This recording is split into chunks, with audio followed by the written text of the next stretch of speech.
Welcome, everyone, to Chirping Zebras, episode 78, the Bruce Armstrong episode. Hall of Famer for the New England Patriots, offensive lineman Mark Riley alongside Gino Bender Jr., as always. Coming to you from AOA Studios in Beverly. Best place to tape anything you want to tape. If you're going to tape a podcast or an album or whatever you call them nowadays, this is the place to do it, AOA Studios. Also want to thank our sponsor, the Referee's Crease, your one-stop shop for all your refereeing needs. You got yourself the quarter zip on. And also, I want to remind you to like and subscribe on YouTube. Smash the like and subscribe button, as the young kids say. Find us on the social medias, too. The Facebook, the Instagram, and, of course... And the TikTok. The TikTok. We're out there and loving every minute of it. Yeah. Last week, John Eccles, former Navy SEAL. Yep. That dude, I mean, they're my rock stars. Incredible. It's just incredible. The story he told about Afghanistan, and if you haven't watched it, you got to check it out. And like when they're telling the story, me and you would just be like, we were like, I know the whole time. Like I don't know about you, but when someone's telling a story like that, I put myself in their shoes and what I would do, and I would have ran. The way he told it, you could picture. Yeah, right. Everything in because there's movies that kind of I've seen similar that. to what Similar, yeah. he was describing, but you're like sitting on the edge of your chair, like, holy shit, is he going to survive this? Even though he's sitting there, right. Right. Just wild stuff. And he came with some cool merch. I got his hat on. Yeah. You got the Special Ops hockey hat on, which couple of coins. Yeah. Yeah, and the coins. I love the coins. Yeah, so cool. I've gotten 3 now. Well, that's 4 actually. He gave us 2. Yeah. And they're just so they just look good and you feel important. They're right. so cool because they don't give them out to everyone. No. So he did say we were special. Not forces. No, not even close. Not even close. But a special podcast. Yeah. Right. And I want to give a shout out to our merch guy, Chris McMullen down at Cyrus 11 Apparel.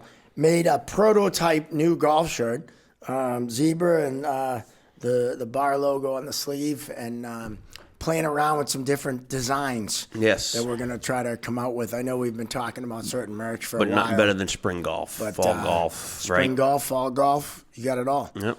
Even winter golf down the Cape. There you go. They play year-round now, so you never know. Global warming.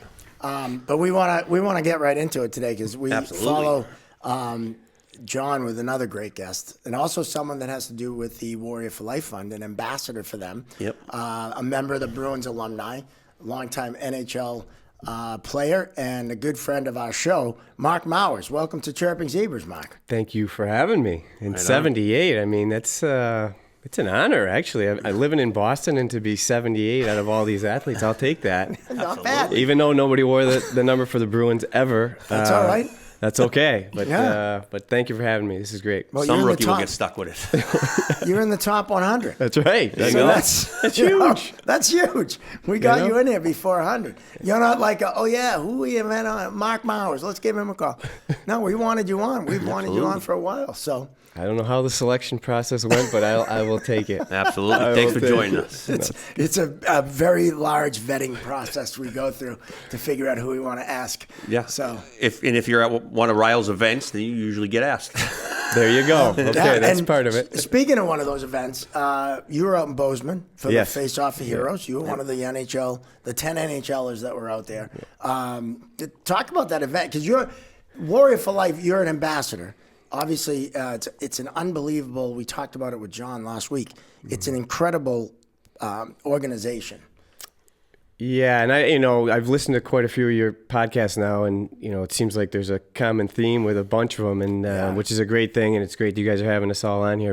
And I don't want to repeat what everybody else has kind of said, but for me, in the very beginning, which was I think 2019, it was basically, to sum it up, combining hockey with military. Yeah. And it was retired, it was active, it was guys that are hurting, guys that need to get on the ice. And at that time too, I mean, I was scouting, I've been scouting since 2012. I kind of just felt like I needed something else in my life. Like, you go to scout and everybody's like, oh, that's the best job ever. And don't get me wrong, it's a great job. It is. A lot of travel, but it's a great job. But you're also by yourself a lot. You're in planes, you're in hotels, and I just felt at that time I needed something, and Frankie Simonetti with the Bruins alumni and Ryan Crowley kind of just asked me to go down there, and I like right at what didn't hesitate. And it's like hockey, military, and it's what I needed at the time, and it's what I need now, and the passion it'll never go away. Yeah, it's a great it's cause. a great marriage or combination because so many, like John talked about it, hockey and SEAL teams, very similar in a lot of ways. And we even realized in talking with him, refereeing is very similar in the sense that you have a team out there and you got to rely on each other and everything. Yeah. So it's really cool. Yeah, no, it's and their brand, it's getting bigger and bigger now, which is what I think the original goal was of Captain Crowley. It started out basically just getting guys on the ice and getting guys to just forget about stuff and give them a new thing to kind of focus on and forget some of the stuff that they had to deal with in the past. But now, things are growing. It's growing outside of hockey with, TBI and some of these, unfortunately, suicidal guys that they have a place to go now down in Virginia Beach. So as far as me, I'm going to stick probably with the hockey part of it as far as, playing games and stuff against these guys. But it's good to see that it's growing, and it's amazing when you listen to Ryan and some of these other guys, the amount of some are still active, but mostly retired guys that really, really do struggle. And, it's one thing when you're playing and you're younger, the military, you watch the movies like we've talked about, but actually, like,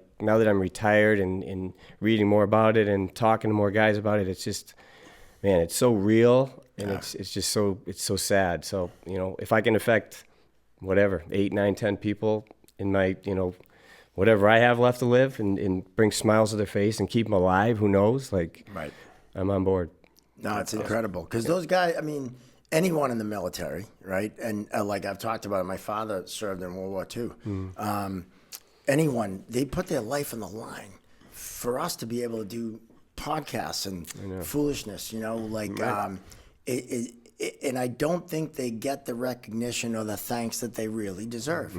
So anytime, like, that's why I love being a part of it, because you're kind of doing your part, as little as it may be, right? But it's something to kind of say thank you, because those guys, they're incredible. Yep. They're incredible. And going back to, like, the movies and just, you hear stuff, you read stuff, but, like, really, you guys listening to John, like, that's the real, it's, like, real, and it happens. I mean, obviously after 9/11, it was much more frequent and things have calmed down a little bit, but there's still guys out there and stuff happening every single day. And you really got to put yourself in, on a mountain somewhere and be like, there's bullets coming at you. And you're like, this is real stuff. Like, we're driving down the street, we get in an accident, at any time, I guess, but come on, like, Yeah, we don't have people millimeters shooting. away from, so it's just, for me, it's just become more real being around these guys. And like I said, I'm just super happy, and as much as I can help them, it's helping me too. Just kind of grasp onto something, and I feel good about it.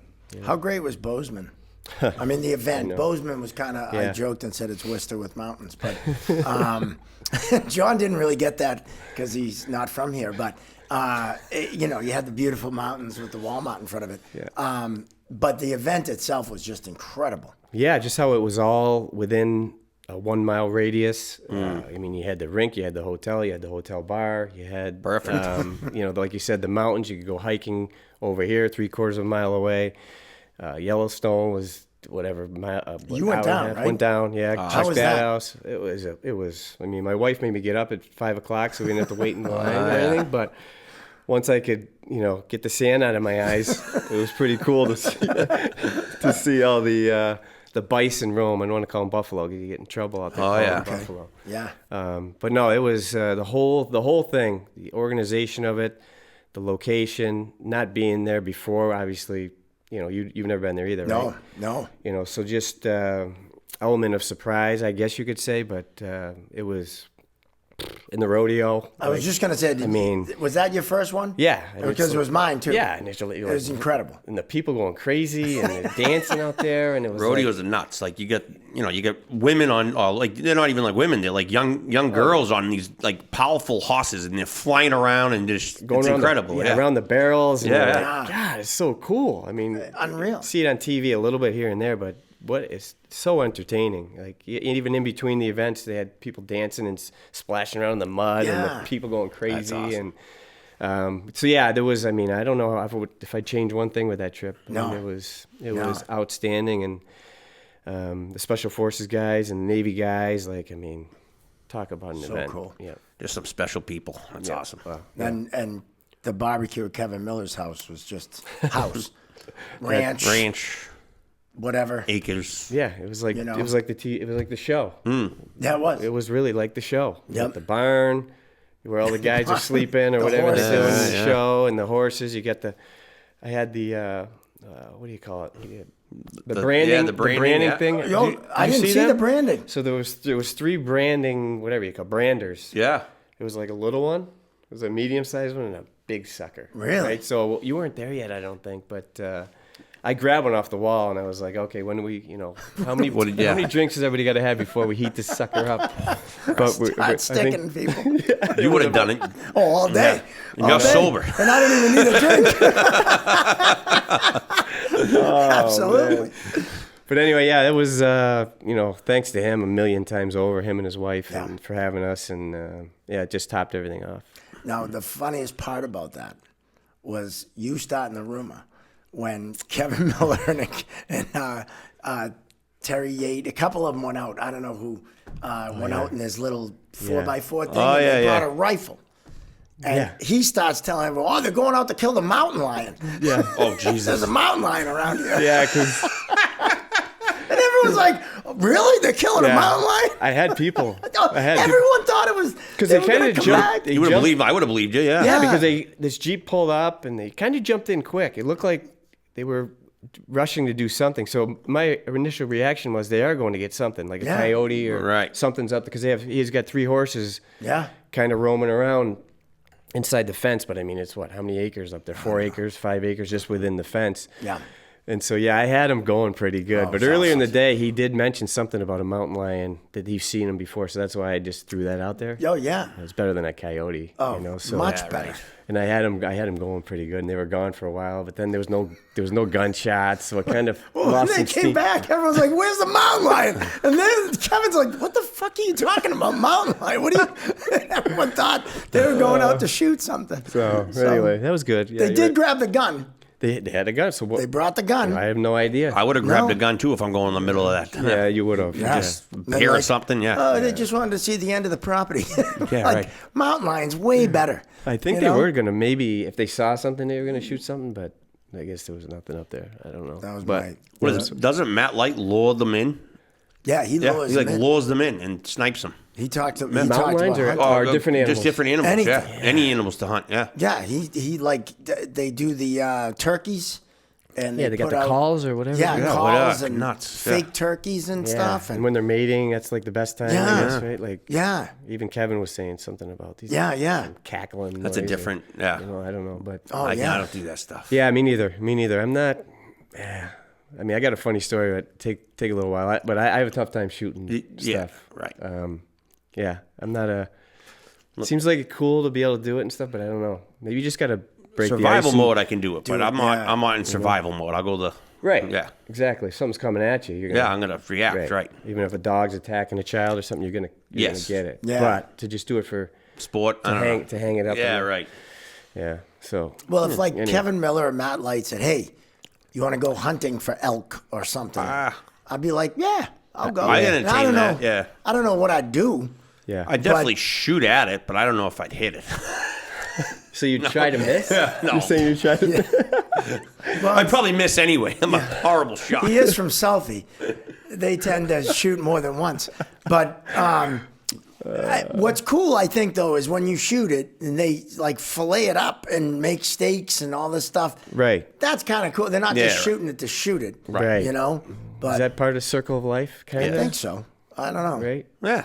Yeah. I mean, there's too many out there, probably. Maybe. I don't Elk and stuff. I don't know. But, Yeah.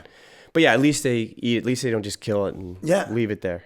Right. So. You know, every year down the Blue Hills, they have 2 days where, because the deer population goes nuts down there. Right. They have 2 days that hunters can go and hunt in the Blue Hills. Oh, no kidding. Yeah, yeah, and they block off roads and shit, and like you can't, hike in certain places, and they're in there Shooting blasting away. deer because they got to keep it, The population down. Yeah. That's You got to know? be dangerous, though. Think about it's not that. it's not Yeah, right. huge, right? And you're Maybe going it's like in salmon there, fishing where they just all line up on the one side and one side, Yeah, they can't go on the other side. Fish in a because you'd barrel. I think that you have to apply for a permit. I think they only give out so many permits or something, but It's like the alligator in anacondas down south, down in Florida. You'll get them. Yeah. Same Big, thing. they yeah, just same had deal. that. Yeah, they just Some had it. girl took down like 26 6 something. anacondas or something. Yeah. Yeah. How do they get them? They just chop their. Yeah, go get them. Yeah. They just like get rip, 'em? like they rip them, boom, kill them. Yeah. Apparently I don't know how she they had- do. Yeah. She had a lot of experience with long objects. Yeah. Apparently. But Any rate. Winner, winner. Winner, winner. let's not get into invasive species at this point in the broadcast. We're already talking about eggs and stuff. So So you're scouting now, right? Transition. good transition there. So you're scouting for Minnesota? Yeah. Now, can you tell the audience, like the different levels of scouting? You got like the college scouts, you got the professional scouts, so like where do you sit in on the scouting?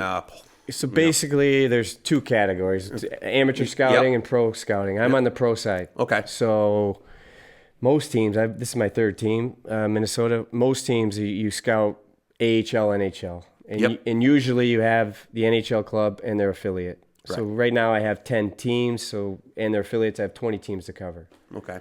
That's how, most teams kind of do it that way. There's a few teams that will scout the East Coast. Yep. But not really full time, I don't think. And then the amateur guys. So there's probably, I don't know, 3 to 5 pro scouts per team, and then the amateur scouts there's it could be 12 to 20. And those kind of branch off into Europe. All the junior leagues. You could have one scout in each junior league up in Canada. Then you might have a couple in the U.S. And then there's usually a couple crossover guys that kind of do both. And then there's maybe a guy up top that kind of does, once guys get identified, he'll go bop around all over the world and get viewings on those guys. So that's kind of how it works for most teams. Like I see, like I'm in the college buildings all the time, and like I'm flying out. I see this guy, that guy. Like I see them. I see a bunch of scouts all the time. Guys, I used to ref with the American. I'm, what are you doing now? Like, oh, I'm scouting. I'm like, oh no, good for you. It's like I see them like all over, and like some of them tell me that they got to see every college team, like at least once. Yeah, so that's actually, there is probably a third branch to the whole thing, and it's kind of in between amateur and pro, and that's college free agents. And that's kind of what you're talking about. And usually, I'd say most teams maybe have one of those, maybe 2 guys. I think lately, though, they're drafting or they're hiring more guys. They're adding some part-time guys and whatnot because it's, as you know, college hockey's getting big. It's all over the place. I mean, how many teams now? 60 something, right? So, they got a tough job. But with social media and everything else too, like guys start to get, with reporters and everybody, not that you can rely on them, right? 100%, but certainly when guys are playing well or there's a new guy that comes out of nowhere, it doesn't stay quiet very long. Right, so right. It's like these amateur guys. There's no way you're going to find a sleeper up in wherever. Yeah, Moose Jaw. Yeah, whatever. Up in Canada, you're going to find this guy and be like, I found this guy, draft him in the 7th round. It just doesn't happen. Right. It doesn't happen anymore. What's the youngest that you guys look at amateur-wise? Well, I'm not on amateur, but I think they probably start when they're 16. Okay. 16s, but more international, I think. So they have these tournaments, USA Hockey has U16s, and they play a tournament, so they probably get their eyes on them then.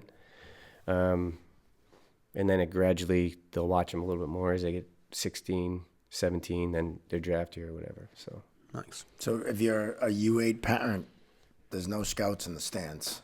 Are you any 8? of your games? I wouldn't say that. I wouldn't say that. There's always a super scouts out there.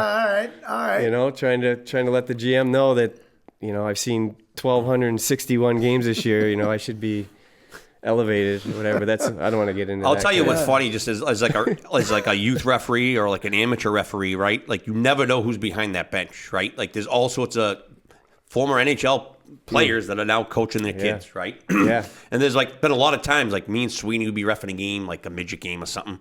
Like, dude, that guy was a fucking asshole. Like, who was that? We look it up. I'm like, oh, he fucking played the show. Like, what the fuck? Who's this fucking guy, right? And it's just like, oh, why is he being, and then you look up and then you see him the next day, you start talking to him and you're like, dude, what the fuck? And he's like, well, because like I always say, you're all amateurs, right? You're amateur hockey. You're an amateur coach. Like, great, you play in the NHL, but you never coached at this level, right? Like, try telling him.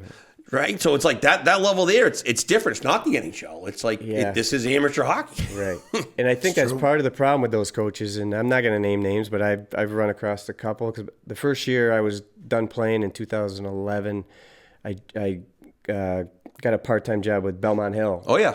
So I got to go around and play or whatever, coach against some of these guys that were. But anyway, I'm not going to name names, but I was shocked at a couple NHL guys that were coaching and how vocal they were during games. So there's two of my that like I played defense, and there was two NHL former defensemen on the bench, right?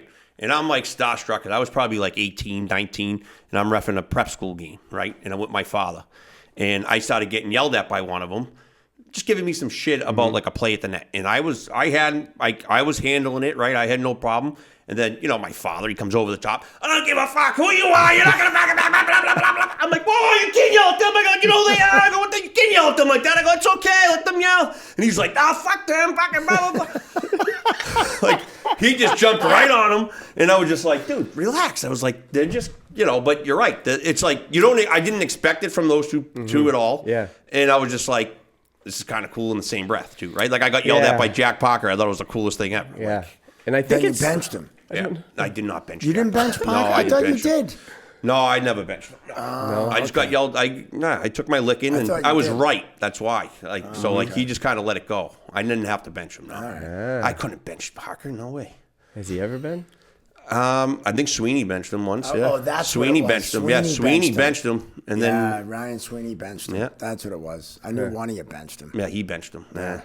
Because my Dick Humility. Oh yeah, Dickie was great. I remember in BU he got thrown out. Oh, so he did he? He had to walk across BU. Oh Walk of man. shame. I'll tell you, Grav wasn't the one that tossed him. Grav loved you, Millie. Oh, yeah. No, but Maybe it was Grav. It might have been. He loved them, but they battled.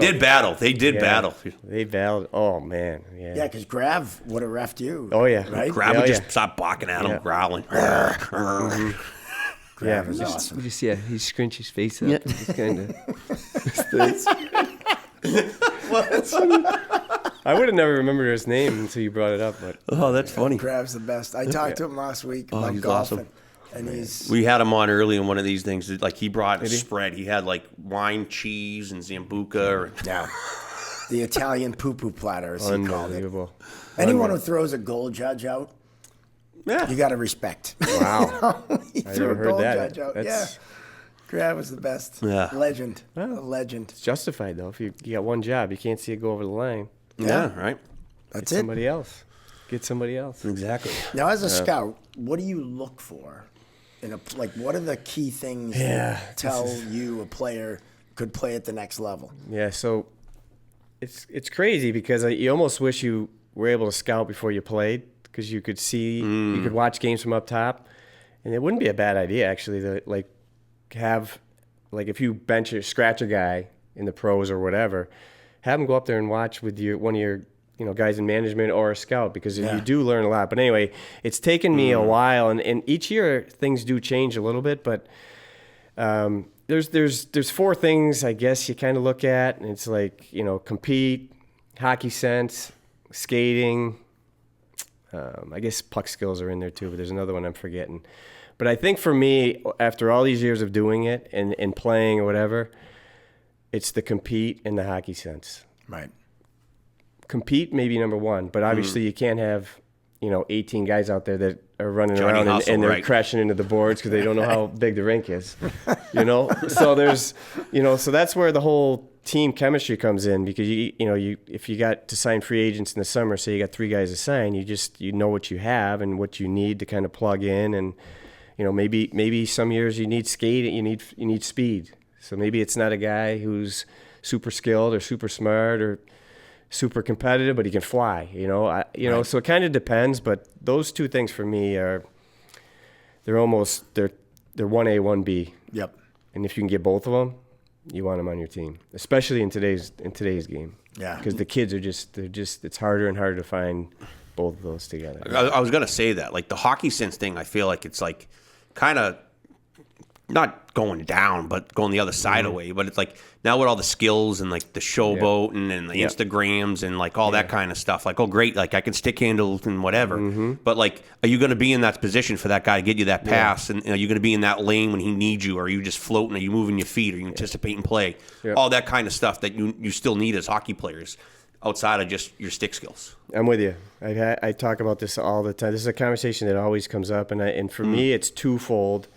For one, it's the players, or the kids, I should say, based off their parents, bringing them to skills 3 times a week. But anyway, that's part of the whole process now. Yeah. So they're going in around cones and this and that, and they're not out playing street hockey. They're not out doing this stuff, whatever, soccer and field street hockey. So that's one side of it for me. They're just doing too much puck skill stuff from 3 years old till they're whatever. Yep. But the other side of it is coaching and structure in the game. And this is, by the way, I always like to say this is my opinion. This isn't factual because I don't want people to think I'm, this know-it-all. This is just my thought process behind it. But coaching has started so young now. Like there's teams there's squirt teams running power plays. I'm like, that's insanity. You know what I mean? It's nuts. It's nuts. Yeah. So, but not only that, like, okay, that's maybe fine to get the kids to learn how to support and kind of look for, but I think just the structure and how you have to hit seams and be in the right place at the right time, and the kids can't just figure it out. They can't. Right. Even the ones that have some hockey sense at a young age, and you can just tell that they know it. They have to get into these programs now and practice where you're going here. You get yelled at if you're not going here, and so to me, I think it's like over coaching. Right. It's like get to this spot, and they go to that spot, and I'm like, not at this moment. I'm like, why are you in that spot right now? Get over there. I'm like, because I'm coaching the U. I coached U10 last year. I don't think I'm doing it this year. I just helped out. Yeah. But like my daughter's a U10 squirt, and I'm like, it doesn't like. You're right. It's like too much. It's just like let them just fucking play the game. We figure it out. Like we were like our team almost didn't take 2 girls because we have too many defensemen. I was like, they're the best 2 players on the ice, and you got to put them down the other team. I go, find a spot for them. Yeah. Like, what are we doing? Yeah. Well, I think just play hockey. If you're a hockey player, fucking play. Exactly. When I was coaching my daughter and when she was younger, like that ADA model came out with USA Hockey, an American Developed something. ADM. The American Development Model. Right. And they tried to kind of bring in the European and more Canadian stuff. But, I had my Mike team, you teach them a basic forecheck and a basic breakout. Like, because they need to know that. Right. They can dangle and shoot, that's great. But if they don't know puck any support. structure or puck support or how to, what's puck, F1 and F2 right. and where does F3 go? If they don't understand those basic concepts, like they're way behind the 8 ball, and everyone's like, "Oh, that kid can dangle and shoot," but does he know where the fuck to go? Yeah, no anticipation. Yes, anticipation's huge. It's just I see it going the other way. I just do. I do, and I said it earlier about it's harder to find guys with competing hockey sense. We just talked about the hockey, but competing like goes back to me. Like these kids are playing hockey like since they're 5 years old, and they're on the ice 7-8 times a week. Like how are you still driven? When you're 22, 23, say you make it to the NHL, like how are you driven every night? Like, I mean, you got to be pretty special. Yeah. Like mentally to every night, have that, be in that zone of like, I love this game. And I don't know. Well, club sports we've talked about it. Like we had PJ Thibodeau on talking about basketball. Yeah. Really is. Every sport now is a year-round sport. Yeah. When that athletically goes against what all the experts say in how to become an athlete and not specialize till 13, 14. So you got 8-year-olds playing 82 games a year and skating 12 months of the year. Of course they're going to get sick of it. Dylan just had like 3.5 weeks off the ice. I love it. It's like it's so. Great. I'm like, fuck that. I know. August, you had to take a. Yeah, I don't know. It's business, right? Yeah. Business is business, and that's what's done it. And it's probably not going anywhere unless parents like revolt. It's going up. It's going worse. It's going to be corporate, and it's going to be all like. Yeah. It's too bad. Like, because everything's an extra buck. Like you see what all these corporations now buying all these fucking rinks up and everything else. It's like it's too bad. I would have quit. I can tell you that right now. I would have stopped playing probably when I was 14, 15.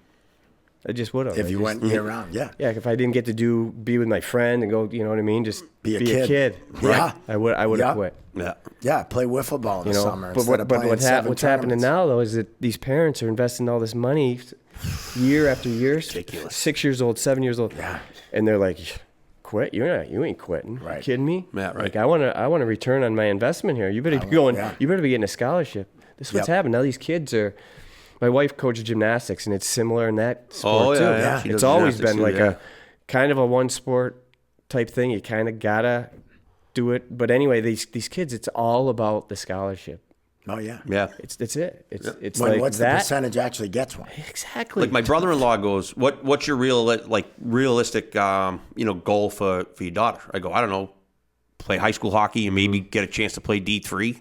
Yeah. And she's going to goalie skills once a week, but if she's gonna play the position, you need it. That's something I don't even know how to fucking teach. Right, so right. I'm like, someone else has got to go teach it. Yeah. Right. Yes. But that's the only thing I value is that 50-minute hour. Like if that's the only thing she does for the week, I'm happy. Yeah. We'll play the game, whatever. Right. But There's a balance. There's Yeah. got to be a balance, you know? I think for 90% of the kids, there should be. yeah. But And when you play baseball and you play even soccer, not my favorite sport, but still. it develops, that foot-eye coordination, and you become an athlete. You to get athletic, if you're only doing one sport, it doesn't matter the sport, Right. softball, soccer, it could be any sport, you're only developing skills for that sport. Yep. And now, what about those other skills that you need to play at that high level? yeah, I know. Well, we're in agreement here. That's Yeah. for sure. Yeah. Right Well, on. anyone that we've had on agrees too. Yeah. I mean, it's but it's all about. I can't charge you $10,000 for your 8-year-old Yeah, I know. to play unless I put him on the ice 6 times a week. Yeah. And I give you a year-round program, and that's what it's all about. And I don't want to miss out. Yeah. Because his kid's I doing it. know. If I don't do it now, Keith Yandel was one of the best skaters, and I think in the NHL. He was phenomenal skating, right? You know how he learned how to skate was he did his paper route without laces in his fucking rollerblades. Really? Yeah, that's cool. You know what I Yeah. mean? He Yeah. wouldn't tie his rollerblades to go do his paper route. He's one of the best skaters, right? You can't mimic that? Yes, absolutely you can. Right? Yeah. Yeah, if you want to. Yeah. If you want to. I remember doing a camp when I was 12, and it was as simple of a little thing. You line up on the goal line, the guy would just bring your right leg in, push it out. When you push out, you bring the leg all the way back in. Yeah, full extension, full basic. guy, yeah, You do basic, it. yeah. You guys do it? Yeah. It just stuck with me, though. And I remember, even when I skated around when I was 28 years old, Yeah. playing for the Bruins, you blow the whistle and do the one lap hard around. That guy's still in your It head. was yeah. in my head, and I would just, boom, extend. And skating was my number one asset. And it was just it wasn't that hard, but you got to want to do it, Yep. Right. So, anyway. Well, kids would be better having an hour of power skating every week than They would. a practice where they're doing drills that aren't teaching They hockey would. intelligence. They would. They're teaching stick handling and shooting, and they're not practicing the things Yeah. that they should be working on. Yeah. It's too bad, but I'm glad I'm out of it. I don't have to worry about it with kids. Yeah, I am too. He's I'm he's in in the the thick middle of of it, it. man. It's a wild scene. It's a roller coaster too, Yeah. right? And then you get to the end of the year with where's this one going? Where's that one going? know. Have you heard this? It's unreal. The stress level these fucking people go under, and I'm just like, And your season ends, and then you got tryouts. yeah, for the next year, the next day, it was literally the next day. The next day, we played the state tournament, and we tried out the next day. Once again, And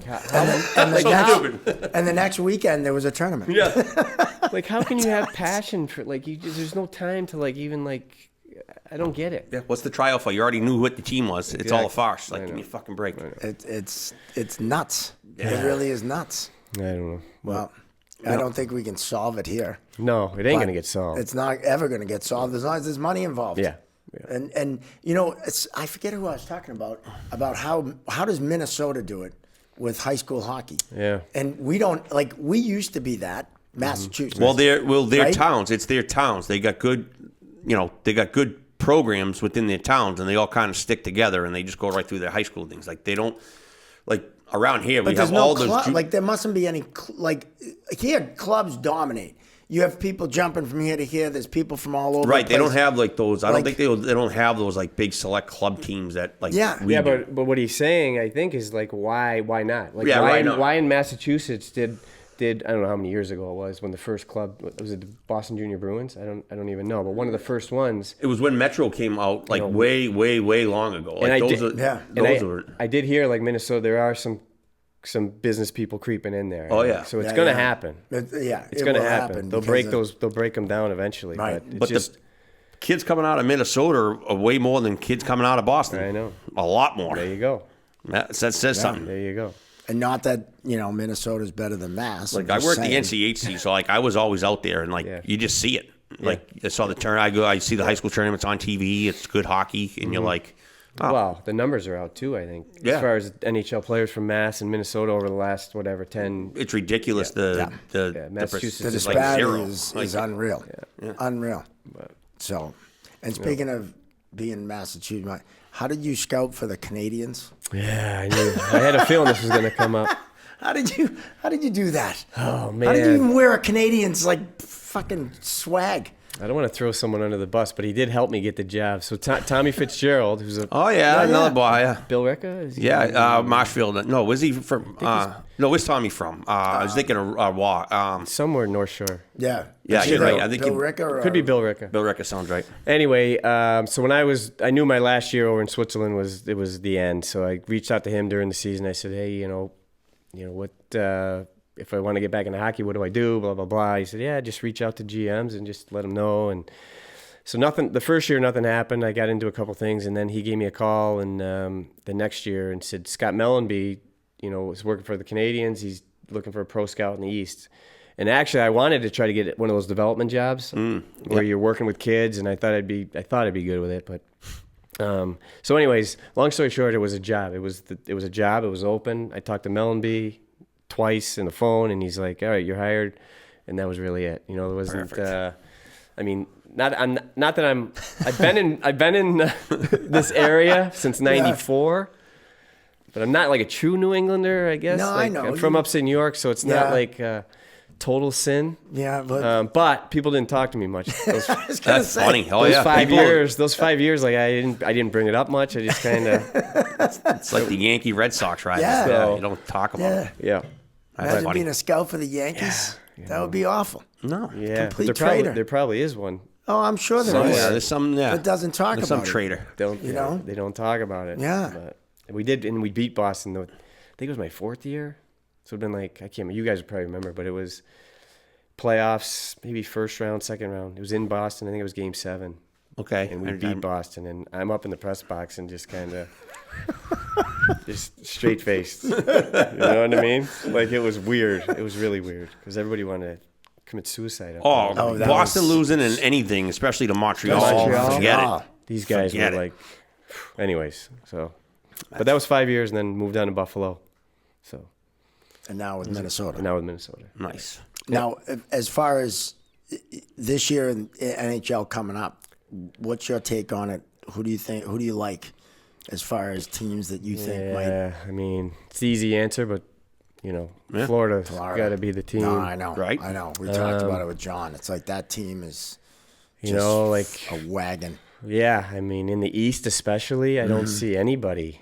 Like, even Tampa, like, I think they can maybe have a little resurgence, but they're getting older, and I don't know, man, what they've done and been able to re-sign those guys, and they just got something good going. Out West, I think they'll be the same, Dallas, Colorado. Hopefully, we make a little jump during the regular season. We can't beat Colorado or Dallas during the regular season. I think we're like 1-24 in the last 25. That's wild. It's crazy. Well, no pun intended. Yeah, no pun. I love that. So Vegas obviously will be good. Yeah.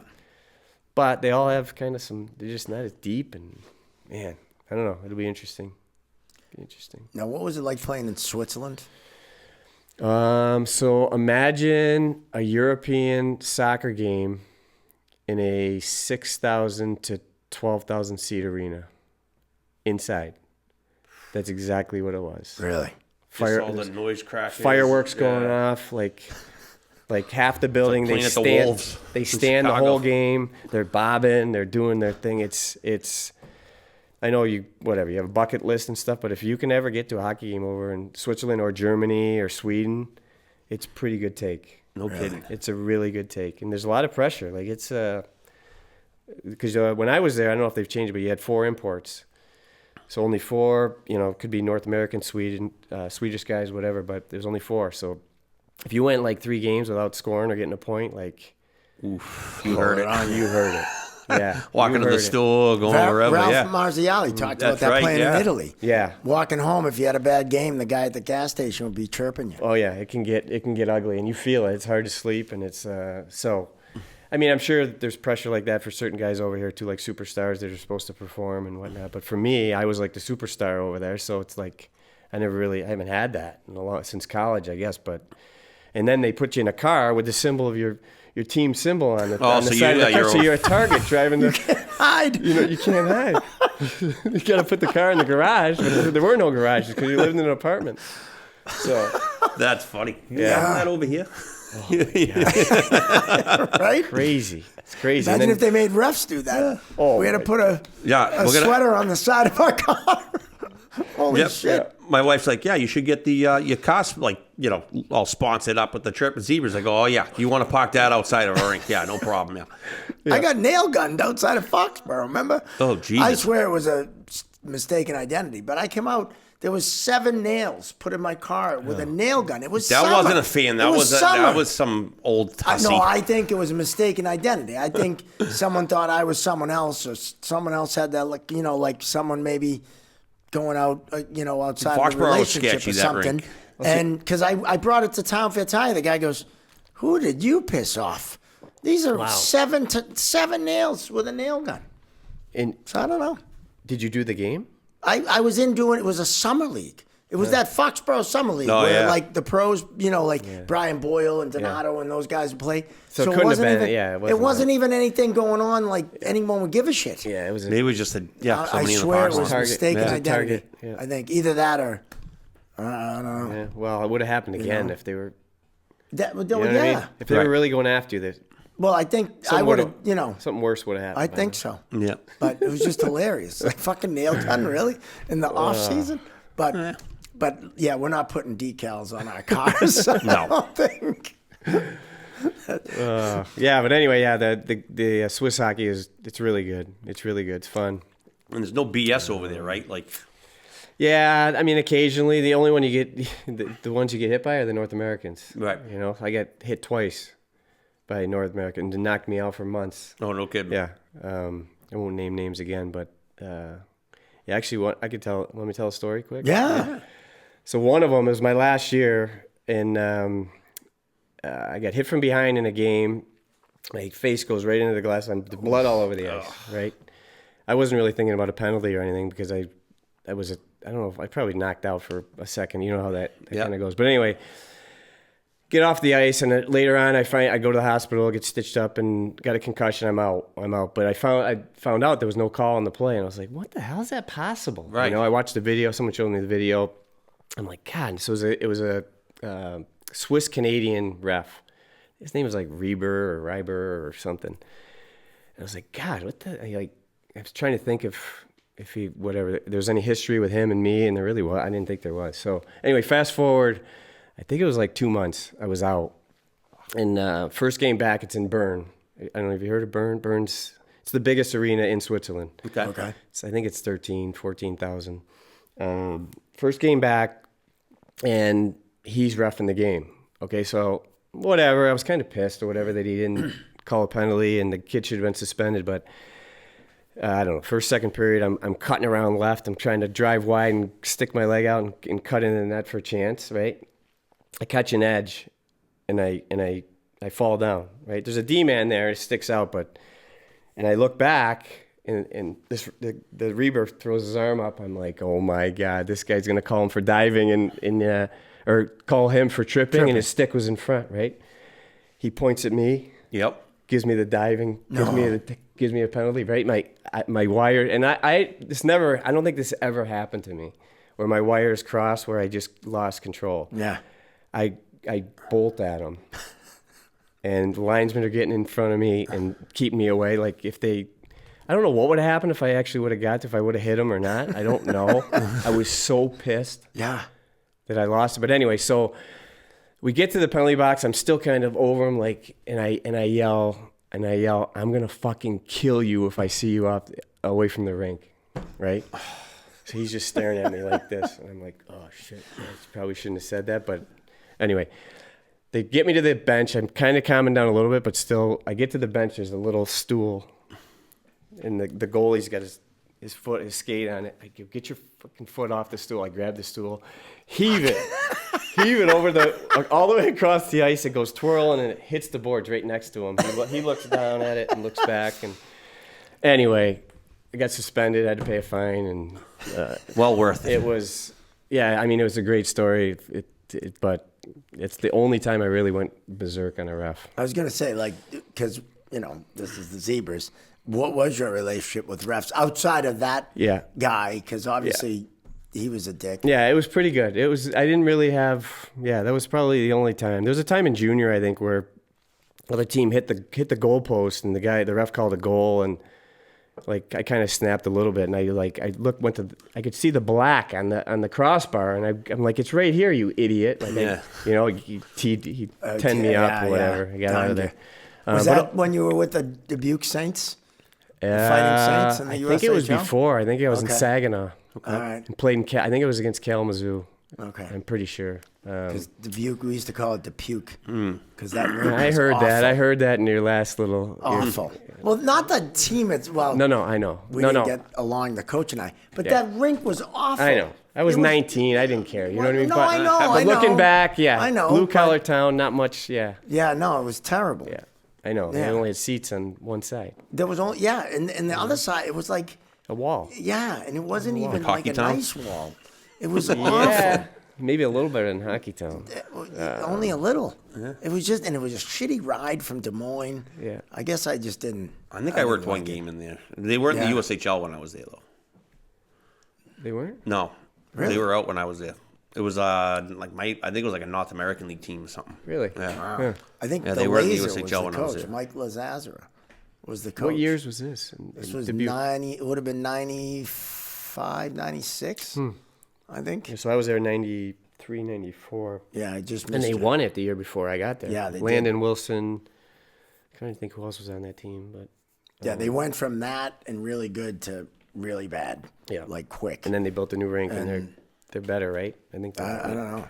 I think so. Like Sioux Falls, they were in the North American League when I was there, and they built a new rink there. They got a nice facility now. Kerry Eads. Something like that. He Yeah. was I think he might have been the coach. Yeah, I think you're right. Terry Eads, wasn't he involved with the worst brawl in college hockey? Really? Wasn't it him? I don't know. Terry Eads?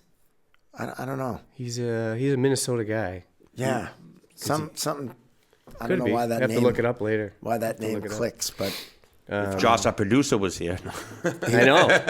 He'd be on that in like 7.5 seconds. right, he would be. He'd be on the Google machine. Yeah, right. Yeah. That's what he'd do. yeah, But yeah, with refs, that was the big one. That was the big one. Oh, I forgot too. The end of that story is because Switzerland's so weird with rules, and like I had to apologize after the suspension before they let me play again. No way. So the next game that he was reffing, or no, did I have to call?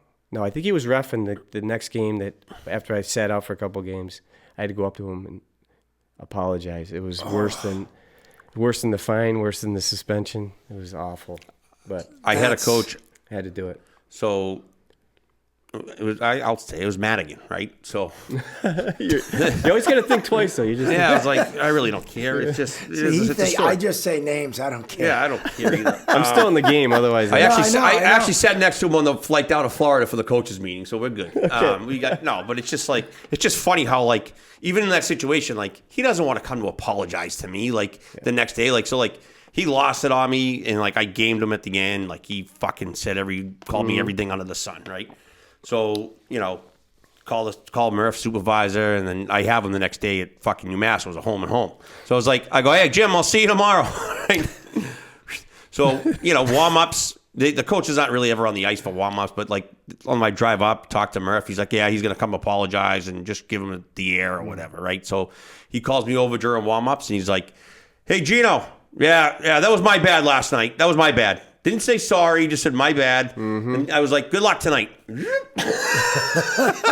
I'll take that. That's just so I don't know. That's like making someone apologize. That's. I think I didn't even care. Like honestly, like I get a it. little Like kid. Like whatever. It's the next day. Let's fucking move on. Like it's a new game. Like I'm not gonna carry that in. Like because if you do, it's like you can't do that as a referee. Like you cannot ref with spite. Right. Because now you're already fucking lost, and now you're looking for shit you don't even want to look for.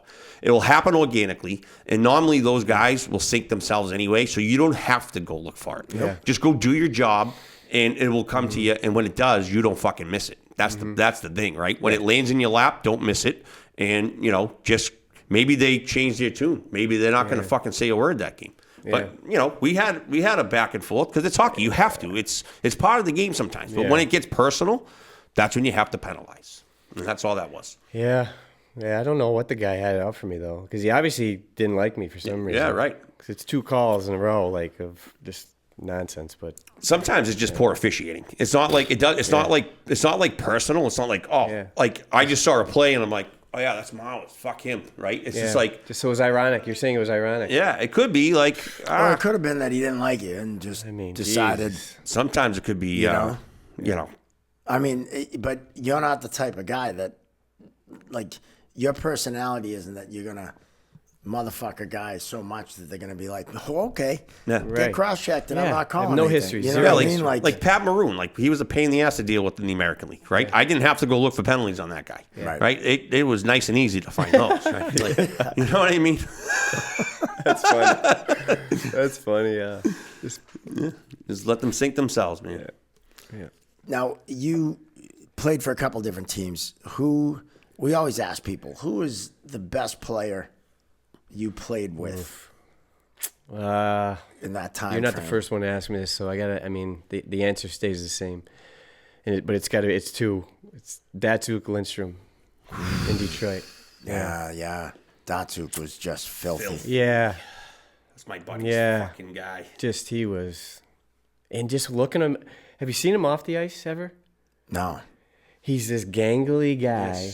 Kind of the way he skates, he's got that and he's not like he's very strong or anything. It's kind of like, I think I heard you talking about Bergeron, how he looks. He's just lean and he wins faceoffs with his eyes closed.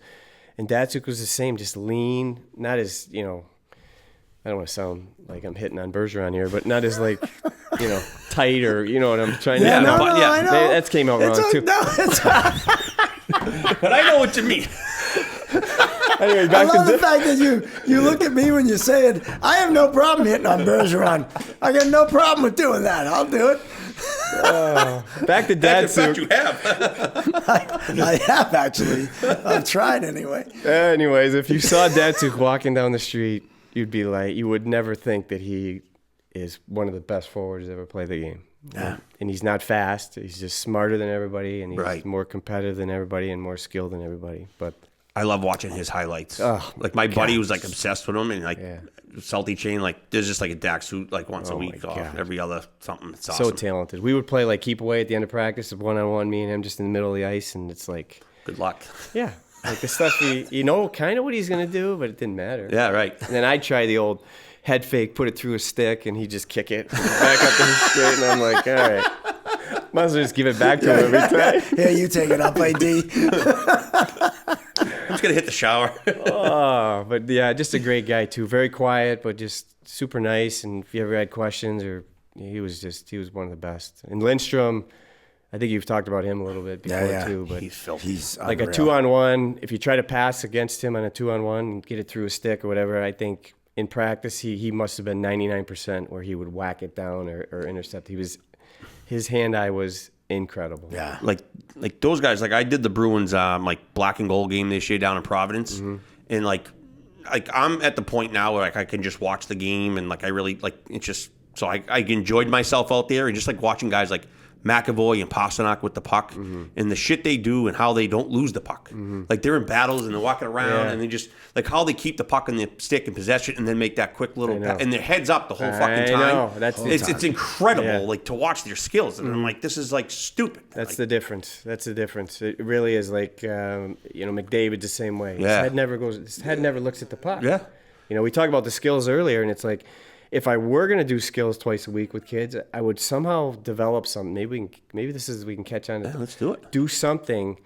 Maybe you get to something where it doesn't allow kids to look down. Like have them do everything when they're little without being able to look down at the puck. You lose it, who cares? Whatever. You just think about you're gonna eventually figure that you out, would right? think, right? So it's just like shooting a basketball. You got the same rhythm all the time. You're gonna hit from all like. Yeah, but it's amazing. Marchand's the same way. Like he just feels pressure, and his head's up, feels pressure, gets boom, guy's open. It's unbelievable. But it really is the difference, I think, with the highly skilled players is they never look down. Yeah. While I'm looking down 77% of the time, they just don't look down. Yeah, and the kid they just drafted from BC, he doesn't look down either. Higgins. Yeah, he's phenomenal. Yeah, he's going to be good. I think so too. I think that's a really good pick for the Bruins. Yeah. I used to have my daughter stick handle sitting on the couch watching television. There you go. And that was like one of the, I don't know, it wasn't my idea. I saw it on something or someone told me. We knew it wasn't your idea. Oh, God, I'm no. just kidding. I looked down a lot too when I carried the puck.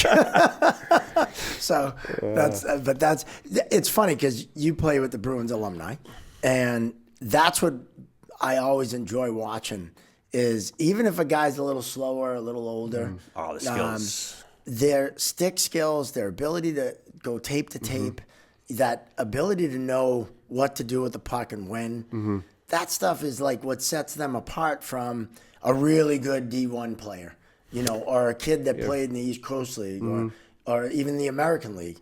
And then you see them and it's like they make these passes and you're like, what the fuck? And you're one of them. I'm serious. Yeah. I've been out there and you guys do stuff and you're like, where'd that come from? Yeah. A big part of that, though, big part of it is the guys. Someone's always open though, too. Like because you can't make the pass if someone, if nobody's open. Good point. And these guys, like, it's so much fun to play because they just know how to slide into holes at the right time, and it's part of what we were talking about earlier. They just, the timing is right. It's just there, know, and it's obvious because when you I play with some of these Navy SEAL guys, and it's just a different way to play because you gotta, they just, but they're learning. Right. Most of them are learning or whatever. But that for me is the biggest difference is guys know where to be. Yeah, so. It's cool as being out there refereeing to be able to, and it's always cool to see the game as a referee. And I always say like playing, coaching, and reffing. If you can do all three, you have a more appreciation and learning the game better. For sure. And but being out there and seeing that, it's kind of like it's just cool as a kid who played that wanted to have that skill. You know what I mean? And it's just. I always loved in the American League when like one of those like NHL guys were down on a rehab, or like that year Wade Redden played in Connecticut in Hartford. Like he was so fucking good. Like in the 4-man system, like you sit back and like the D come out and he's just looking, boom, he hits the guy going flying across the center ice like on target. It was just so like not like effortless, just one step, boom. Like I'm like Jesus Christ. Yeah, I will say the passing in the NHL, and then you get sent down. There is for sure a difference. I mean, everything in the NHL is just like even catching the pass too. Yeah. Like the defenseman bobbles it on the blue line. Now it's out there regrouping, right? It's crazy how crisp everything is, and I mean, if there's a bad pass, you're like. It's like a rarity. Yeah. It really is. Because they'll catch it behind like this and tip it forward and like. I know. It's another good skill though. Is catching bad passes. Yes. Yeah. I think one thing that separates them too, and being out there, you can watch this as a referee. As soon as that lane opens, that puck's off their stick. Where a step down, the opening's there, but they take that one extra stick handle or something, and now that lane is gone. And that's it's amazing where you're like, holy shit! Like that pass was made at the exact right time when that lane opened up. Where and you see it with kids in like juniors and stuff. They get the puck and instead of firing it, they take a stick handle and then shoot. And then you watch guys, like McDavid get it and shoot it, and it's off their stick, and you're like, holy shit, It's thinking the game, man. Yeah. It's part of why. I mean, that exact example is probably why I retired because I couldn't do it. I knew things were changing, I didn't see things the way I used to be able to. Okay. Same type of thing, you know, the guy's open and I just hesitate, don't do it. So it was just like, I don't want to keep playing. Like, you know, because if you can't keep doing what you're doing or what you have done for whatever, 20 years, it's like, it's time, you know. So, but it kind of brought back a bad memory, but no, I'm just kidding. Sorry. I'm just kidding. But no, I mean, it happens. Yeah, It just does. That's what I enjoy, being out there and seeing that. Like Ally Afraidy He in was Bozeman. great. He was Like he's older, Yeah. you know, and obviously doesn't have the physical skill that he had New back hip. in the day. New hip, but his hockey sense was just like next level. Because Around the he net? just, Around the net? Oh, when he had the puck, and like there'd be a younger guy that could skate and move and play, and he couldn't get the puck. Yeah. You know, it was just like the way he used his body or the way he moved. Right. And that's the shit that Yeah. is so enjoyable to watch, especially when you're 2 feet away from it. Right. You know, it's so enjoyable. You know, It's awesome. I don't know. That's my take on it. No, he's good. You know, He's got a big ass too, or his pants are big. no, but- he's a big ass. You know, Is it like a Ray Bork ass, or is it? Kind of. Once again he feels that pressure and he just turns a little bit and the guy's look he's chasing something. Yeah. He said he's gonna come on Really? the podcast. I can see him on hardest shot. Yeah. I mean, in just a look, like he walked in the hotel. And I got scared. Yeah, right. Looks like a biker, probably. But he's like this. But he's like this philosopher who should be on a mountain answering questions from people, right? No, seriously, he's like so deep. Oh, I and bet. he talks about like the conversation I had with him. It's just his mind doesn't fit the look. I agree. And that he looks like that's this funny. biker dude that would punch you in the face just as soon as look at you, but he'd rather sit down and talk philosophy. I was shocked. It's just so cool. That's You know? that's pretty cool. It was cool. He I was never one met of my him. brother's favorites. When my brother was the Bruins dentist, I've mentioned that 1,000 times. And when Al was with Boston for that short period of time, my brother used to love going into the training room and talking philosophy with him. That's and, crazy. You know, just a cool dude. Right on. You know, but to be out there with those guys, it's just, you know, and you like the alumni. To play with the alumni has got to be fun. It's great. I mean, now this reminds me of the whole Montreal job, because I remember the alumni. I knew the alumni was a thing, and they were playing games, and this was 2015, 14. I'm like, man, how do I run into Swoop, and I'm like, Swoop, how do I get involved with this alumni thing? I heard like you play games, whatever. Right. He's like, oh yeah, I'll send you the thing, and I get nothing. I ask somebody else, I get nothing, and I'm like, is this because I'm working for the freaking Canadians? And I think it was. Sure as shit. I get the job with Buffalo. I get an email from somebody. It says all you got to do is pay like $100 and you play a game with the Bruins and you join I'm the going alumni. with this. And I'm in. I'm running with that. Yes, I'm And I saying was this in. 100% because you were playing on the Canadian, had to have working been. for the You Canadians. were working Yes, for the Canadians. It's unbelievable. That's hilarious. I think it's sacrilegious. Yeah, you can't come back until you They were like, cut off. fuck Mowers till he quits that job. He's not playing with us. Well, he'll be giving information to the enemy. Like you can't do that. Maybe, I don't know. I'm like, Right? really? Like, what are you gonna take from that? I was like, you guys serious? Like, Well, if they play the Montreal alumni, you know, you might give away the forecheck. Yeah. God, it was like, and they were complaining about losing games because they needed younger legs, and at that time I was still in my mid 40s, I guess, or whatever. So I was like, guys, I'm like right here. I will begging. Here I am. Anyways, Sign. No, we're gonna stick with Kenny Linsman. Jesus. So, anyways, once I did get in, it was great because at that time, Taz was still playing. Yeah, Ray was playing more. Nifty was like the captain, coach, yeah, still yeah, playing yeah. most all the games, and like I didn't really. I've seen those guys and talked to them a little bit, but not to be able to be in a locker room and have beers and stuff after and just like tell stories and how normal and just regular they are. Yeah. Like it was so cool. It was it brought me back to kind of being in the Detroit locker room with 13 Hall of Famers or whatever. Now I'm in with these Bruins alumni guys, and Speaking of, Awesome. why did it take so long for Sergei Fedorov?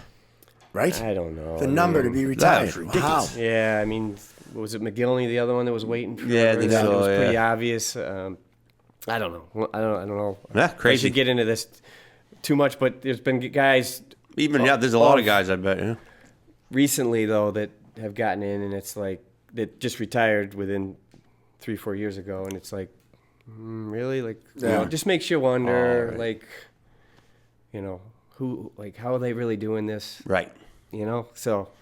Anyways, I agree with I'm you. glad he's in. Me too. I think at the end of the day, most of these guys that they have the question, you know, like that are just right on the brink, I think they'll get in. You would hope. You know, like to retire his number, like that should have been done right away. Yeah. Fedorov. Yeah. Right. I mean, some argue because we just had Ken Hodge on. Some argue that 8 should have been retired for him before Cam even wore it. You know, not to say that Cam did, you know, his number should have went up, but Ken Hodge did a few things. Yeah, won 2 cups. The problem was he was on such a good team. That's he was right. Yeah. Not that he didn't. I'm just saying all these other numbers going up. Right. They could have retired, you know, 15 numbers over a 6-year period. Right. So they had to kind of. Well, twice they finished 1, 2, 3, 4 in scoring. Right. 4 Bruins. I mean, you know, like it's pretty wild. But Fedorov was one of my that Russian Five. That movie, whole Detroit team. That documentary. I don't know if you've seen it. The Russian Five. It's so good. And like how he snuck out the fucking side door of a hotel, like when he defected, and it was like they worried for their lives for many years after they defected. It was like, but watching videos, I just watched one where Fedorov scored all 5 goals against the Capitals, and he scored the tying goal and winning goal in overtime. Yeah. Everyone touched the puck before it was in the net, and you're like, and you could tell the other team is like, cut the shit. Like, this is fucking wrong. You know, like, this isn't right. I just watched that like a couple months ago. Just that level is just incredible. I didn't get to play with him. I didn't. He was the year I signed with Detroit. I was in Grand Rapids the whole year, so I didn't. He was there still. It was his last year. Yep. So my Fedorov story was at training camp, though. We're all there, and I go in the shower, and I think you have shower. You seem to have shower stories too on some of these things I've heard. I did have a shower story. I can't remember what it was. I tell another one. Well, I have a few. I told one on Matt Light too about Bozeman. Yes, that's the one. Yeah. Walking anyway, in with Chris Willey and Kevin Miller. And you know, and some other SEAL. Come on in, Riley. Fuck, not a chance. Like, no way. This is a scene from a prison movie. Are you shitting me? Anyway, good. So I walk in, it's just Fedorov in there, and I'm like, no, it's kind of cool. I mean, not cool, but cool. I mean, Sergey, we don't. There's 78 guys at camp. Right. You know, my number actually I think was 78 at my first Red Wings camp. No, 75. 75. Okay. So anyway, he doesn't know who the hell I am. But anyway, I walk in and I'm playing it cool, but I just look over, and he's got an Anna tattoo on his arm because he was Anna Kournikova. Yeah. Oh, I love her. So I didn't know. I was trying to, as I'm showering away, I was trying to process, like, is this, I don't know if it's cool or not cool or. Right. But anyway, that's kind of my lasting image of Sergey Fedorov. Sergey Fedorov naked in the shower. Now he's in the, and now he's a now he's a Hall of Famer. And I love going to Grand Rapids. That was a fun building working. Oh, yeah. Good to play. Good fans. Good city. Yeah, good city, yeah. Anna Kournikova versus Maria Sharapova. I'll never forget. That match didn't even get to Love 40, and I already had cranked 2 off. I think they split up, though, soon after that. So I was like, I was always wondering, like, what did he do with that? Yeah, what did he do with that tattoo? Yeah. They did. And I actually made a couple phone calls. Never got a call back. They were the Fedorov. No. Actually, back in the day, I had a Nike helmet. Well, I still do. Yeah. I still have the Nike helmet. He wore the Nike helmet. Mm-hmm. And back when I was in, like, the Coast League, they used to call me Sergey because I had, like, a similar look, I guess. Yeah. I don't know. I kind of looked Russian. Kind of Russian a little bit. I don't know. That's what they said. I took it. Yeah. It didn't get me an Anna Kournikova, but I took it. Yeah. You know, the nickname. So, you know. She probably didn't have your number. Yeah. Yeah, she probably lost the 7 It's on harder the phone. back then. It was harder back then. You got to dial the numbers and stuff. He called collect, and she didn't accept. Rotary phone, and you mess up. You're like, "Fuck, gotta start again." That was terrible. You didn't have that. Yes, I did have them. You did? Yeah, you I was had the alive. rotary? Yeah, we had the rotary Oh, when wow. I was. Yeah. Wow, Classic. I thought you were too young No, for I that. remember the rotary. Yeah. Yeah, and the phone on the kitchen wall with the cord that was always Yeah, tangled. yeah. Because it went into the Yeah, bedroom and into 'cause the you had bathroom. to You get the go long cord. Yeah. to get away from your parents. They're Yep. watching television, so they didn't hear right. you awkwardly asking to talk My to some father girl. yelling at someone for missing a fucking know? game. But, Yeah. but then they pick up the phone upstairs in the bedroom, but you could hear it click. Yeah, so you're click. like, Dad, And then get you hold off, mute. please. I remember being on the phone. Talk about bad memories. I remember calling someone like, 8th grade, and I'd sit on the phone and not talk. We'd be on the phone, Yeah. but it would be silence for like minutes. Yeah. And I'd be like, so how was school? And it was so awkward. Yeah. It was like minutes of silence. Yeah. It was And, good. It was you good. know, And then another 2 minutes. That go by. it was awful. Good It was times. so awful. No wonder why I was everyone's friend. I don't know. I used to just don't go know why outside in that- Salty and walk around and run into people. Yeah, it's easy That's for it. him. Well, that was different. City was different. Go down the was schoolyard, the different. park, or the corner, Yeah. or the beach. One thing I did want to bring up, and I only bring it up because it's kind of like I brought it up with Brick, how he was the last one drafted. You were undrafted, right? Like, you got to have serious, I think the motivation, the drive, the desire, what kept you going from not, because it wasn't like you were a bench player at UNH. I mean, weren't you a Hobie Baker finalist? Yeah, I mean, That's yeah. legit. Yeah. Like, that's, you know what I mean? It just didn't make any sense that you went undrafted. Like, Yeah, but it's all like, so I was a late bloomer. I think Brick said the same thing. Yeah, He was a late bloomer, and and this is going to probably surprise you because most people don't. They always say it's a dream or it's a goal to play in the NHL. Like for me, the NHL, it was not on my radar until I was 22 years old at UNH. Like I didn't. For me, I just played the game because I loved the game. yeah. And I just kept getting better and better. Every year I took a jump. And some years it took me a month or two to get settled, but then I made a jump.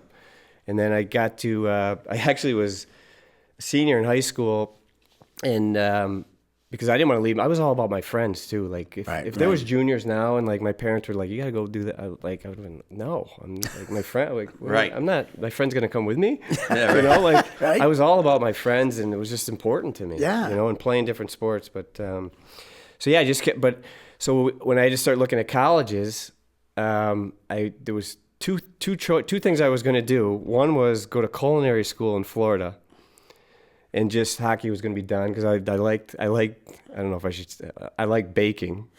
Me and my mom baked a lot. All right. Nothing wrong with that. Anyways, Nothing wrong with that. I'm married, 2 girls, but. You gotta anyway. throw that out. I bake, but I am married. No, maybe I shouldn't. Bill Burr bakes too. I don't know. Should I not? A lot of people bake. I don't want It's to make it seem like okay. it's a correlation or whatever, but There's like, no baking is fine. definitely a lover, not a fighter Bake. type. That. So anyways, I was deciding whether to go to culinary school or there was a school up near the St. Lawrence River called Canton Tech, and they were a two-year school, but they had a good hockey program for a 2-year school in upstate New York. I don't know. I think maybe there's 5 or 6. I don't even know what you get, an associate degree out of that. But then, so my hope was if I did that route, I would, do well, and then a D3 school would maybe have interest and bring me in from there. So I decided to go the Canton route in the spring. I paid my deposit. It was $500 or something, and then I got invited to this camp in Buffalo. It was like a New York State USA hockey thing. They invited, 60 kids or something. And I don't even remember doing that well. But I got the next 2 days go by, and I get a call from Saginaw. It's a junior team in the North American League back then. Now they're in the major junior, the Canadian League. Yep. And they were like, well, do you want to come and try out? The tryouts back then, which is smarter to have tryouts actually in the fall. Yeah. That's how it used to go. And I talked to my parents, and they were like, I don't know, like, you might miss a little bit of school. I don't know. I can't remember the timing of it. And they were like, but if you want to do it, go ahead, do it. And so I did, had a good camp, and they wanted to sign me. So that's I was like, okay, I'm not going to college. So I played in Saginaw. First month or two was kind of quiet. And then just things went up, did really well. Jumped to Dubuque next year, same thing, scored 50 goals. Best year I ever had, scored 50 goals. UNH, I started getting colleges. I must have had like 20 colleges coming after me in Dubuque. And was like, holy shit, like I'm going to have a chance to go play D1 hockey. This is crazy. My parents were like, what's going on? Like, cause back, like, like they were in New York, I'm out in Iowa, and you know, you got letters and phone calls, but they weren't really involved with much. Yeah. And there was no social media or anything. Yeah, there was nothing. Like, so they just, I guess, trusted I was telling them the truth, and they were like, what? You didn't have your own Instagram page? So, nothing. And then I narrowed it down to 5 schools, a couple out west, but I knew I wanted to come east. Providence, Mike McShane was a coach at Providence. He actually drove to my parents' house and had my mom made dinner for him. He's a big Italian, I think, right? Big Italian. He's a coach in Providence. You know all the Italian. Oh, yeah. So my mom cooked some spaghetti out of a box with ragu sauce. The story still lives because I was like, Mom, what are you that's why you end up in UNH. It's actually not, but Providence was like, yeah, we're going to take this back. Chicken parm was horrible. It wasn't even Prego sauce. It was ragu. That's what we grew up on. Oh, my God. But anyway, he actually loved them, and I think I may have gone to Providence over UNH. It was really close, but when I took my visit there, all the players were like, don't worry about the coach. Like, he's going to be gone. He's going to be gone next year. I was like, really? So I watched the game that night that they played, and the fans were like, fire McShane, fire McShane. So anyway, they were kind of out. I had a great visit, but they were out because I'm like, I don't know who the coach is going to be. I'm not going there. Right. And I did love UNH, and so anyway, long story short, UNH thing just kept every year. Got rookie of the year by the end, and next year was better. Thought maybe I got an agent in my junior year, and I was like, what? I'm getting an agent? Like, should I get an agent? And then things just happened, and I could have signed with Nashville or Edmonton after my senior year, and chose Nashville, and that's kind of what happened. But it's kind of it's a blur. It's like. It's just weird. It's just, even to this day, like I always thought when I was done playing, I'd just sit back and kind of just soak it all in, and maybe one day I will, and kind of just go year by year and just kind of appreciate and how grateful I am that it all kind of fell into my plate, not without working hard and all that stuff, but like it was a wild ride, and but played like, I don't know, 275 games, and yeah. It was good. Fucking awesome. Yeah, that's basically the story. But it was no dream. It's a great story because most people would be like, oh, I worked my life. I mean, we all grow up thinking NHL and winning the cup and all this stuff. And it's it's a cool story in that, you didn't leave high school to go somewhere because you like playing with your friends. Yeah. I mean, that was really it. And that's what I think is missing nowadays, too. Yeah, and I tell them, if parents do ask me, now I know they don't listen. They ask me, but they don't really listen. Right. But that's what I tell them. I'm like, why not just go year to year and let your kid have fun? Right. Yeah. And try to because my mindset, once I made the Saginaw team, I was like, you know what? I'm just going to keep playing until I'm having fun and someone wants me. And I'm still good at it. Yeah. And that was my mindset, really. Yep. And then obviously, if it would have just stalled out and no one wanted me, then it's over. You would have went and baked. I baked. would have been good with it. It wasn't like... It's incredible even just seeing the youth hockey now of all these different girls and boys jumping from team to team to team to team to team. If you're on like your third or fourth team and you're 10 years old, like what the fuck are you doing? Find a program, find the people that you like. Yeah. Like we got really good like my daughter's played for the Terriers. Yeah. So like really good group. We've been there for 3 years now, right? I played for the junior Terriers growing up, so like kind of like So but but like it's a good group, and if it wasn't good parents and if it was a toxic environment, I would have got the hell out of there, right? Like, see you later. That's the one reason you would bounce around. That's the only jump around is if you're in a toxic situation. Yeah, not for playing time, not for like my daughter played on the second team last year, square team last year, right? A couple people left because they didn't make that top team, and then like you know what I mean. I'm like, who cares? Just like let her develop, and then. Like what I said to her, I go, you want to play in that team? I was like, you got to get better. She got better. Yeah. I didn't force it. I was like, I'll give you the opportunities to, but you got to grow within the program. Just chasing it. Yeah, like what are we doing? I don't know. I think your model of what you did, you finish high school, then you go play juniors. Yeah. Where a lot of kids are leaving high school junior year, and then senior year to play juniors, and then they're in juniors for 3-4 years, and then they're going to college, and they're a 23-year-old freshman like Pat Shea in the show Full Ride that Gino and I are on. Check it out. That little plug. So it's like that's the way it should be done. Because some kids need, like I went right to college from high school. I was 135 pounds. If juniors were a thing like they are now, I probably should have played 2 years before I went. Yes. Yeah, I did a PG because year, I wasn't ready. Post grad. You And know, going back to the draft thing, asking me about getting drafted at 18. And like talk about not thinking about the NHL. I was not thinking about getting drafted, and I was the same. I think I was 135 pounds when I was 18. Yeah. So it's just the way your body. It's just the way it is. Right. But now you got parents giving their kids protein shakes at 12 because they think they're going to change the makeup of their body. But, Right. but anyway, we've beat that to death. But But It needs to be. senior and UNH, the draft comes and you don't get drafted. But He wasn't eligible by then, I wasn't right? eligible by then. So you Yeah. get three. I think you get 3 draft I years. think so, yeah. Oh, that's Yeah, right. that's You okay. get 17 or 18, 19, 20. So I actually was in 2 things. One thing is you used to go to junior to earn a scholarship. That was kind of what. Now they're using juniors. Most of those kids are already drafted or whatever, And they're already, or develop. they already have scholarships. That's their minor leagues. And it's Yeah. their development. They're using it as a development league now. Right. So, but I was a 21-year-old. I was one of the, not one of the first ones, I don't think, but pretty, at least that those couple years there, Yep. Yeah, just yeah. kind of started where it could happen. So yeah, in February of my freshman year, I was buying all the cocktails. There you go. I was a sophomore. Oh yeah, it was great. It was great. I think that's why my wife today married me, because I was buying her drinks all the time There you go. at school. Gymnast at UNH. Yeah. Right? Yeah.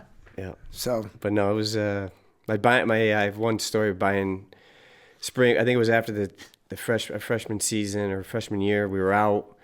We got one more run to do, and then you're kind of gone. You're done, right? Coach Umili, after the run, he's like, guys, listen, I know it's Saturday. I know what's going to happen. Like, just be responsible. Don't be seen. Do what you got to do. Don't be seen. He was great. As far as like, so right after the run, I head down to Campus Convenience. kept running? Go right to Campus Convenience, right? It's 11, I think. Ooh. 11. Maybe I went home quick. I did, because they were building the new rink at UNH, and Umili had lunch across the street from Campus Convenience with the guys, the contractor and the engineer of the new rink. So I come out of Campus Convenience, 6 cases of Natural Light. And Natty Light, and yeah. 2 bottles of Boone's. Like, I'm just like $8 a piece for the 30-pack. I come out the door. I look across the street. It's Mike Libby's Bar and Grill. It's the bar. It's one of the 2 bars on campus, and I can just see over the cases. And I look. It's Umili and the 2 guys coming out of the thing. He looks at me. If his eyes could kill, he was so pissed. I took a little left, walked up the street. Oh God, it was so funny. Not funny, but funny. that's awesome. That's great. But yeah, I was 21-year-old freshman. But for someone who, like a late bloomer, that makes sense. It does. I mean, For some it kids, it right. makes It worked sense. out for you because, Yeah. you know, I was the same in Yeah. that, I didn't bloom as well as you, but I was, it took me to. Yeah. And you were also playing like the USH. You were playing high-level junior hockey. It's not Yeah. like you're a 20-year-old playing the lowest level of Yeah. junior hockey in the country and beating the shit out of 16-year-old kids. Like, that's what's going on now. I know. Right? Because these teams, they have to fill a roster. So they don't give a fuck who it is. I know. They're sticking them in, and don't tell me that's a development league for your upper team when that kid's leaving. No.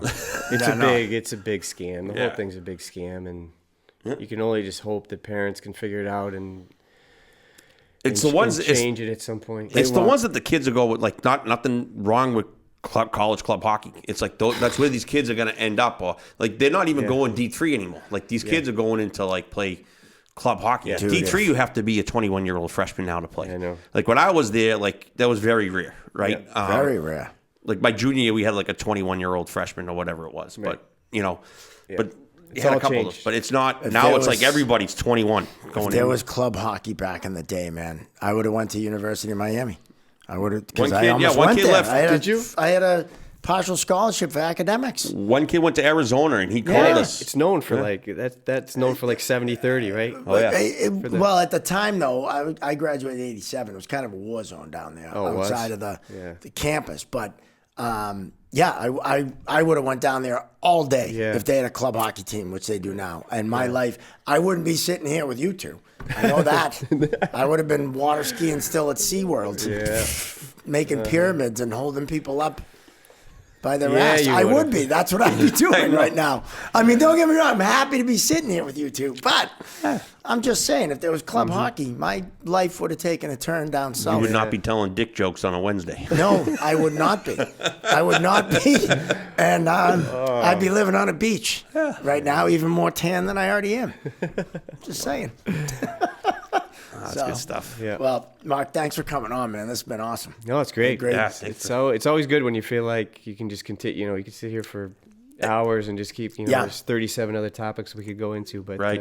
Well, I mean, talking hockey, and just life in general, it's you would get rolled. That's what happens. I mean, I love talking hockey with someone that's been through it all, right? And like I'm around a lot of like, I wouldn't say they're uneducated hockey people, right? They're not educated at all. They just go with what they know or what they're looking at or what they don't know, right? Yeah. And it's so frustrating to me. And like, it was like, there's like one parent that I'm like, listen, your fucking daughter's 8, like shut the fuck up. Yeah. Like and then like, I'm like, the referee, it's a little net. Like, who cares? Like, this ain't real. It's not real. It's not real. That's why for me it was kind of a blessing that I didn't have boys because I don't know if I could have handled it. Just the other pair, just listening to I would have had to just be up in a corner. Like the Canton Sportsplex has like a room behind the one end where it's just kind of like, it's like Russ shuts it down. So like, I'm like, Russ, I'm going back there. Like, I can't be. I need retreat. Yeah. Well, Russ and Derek Curtis, Yeah.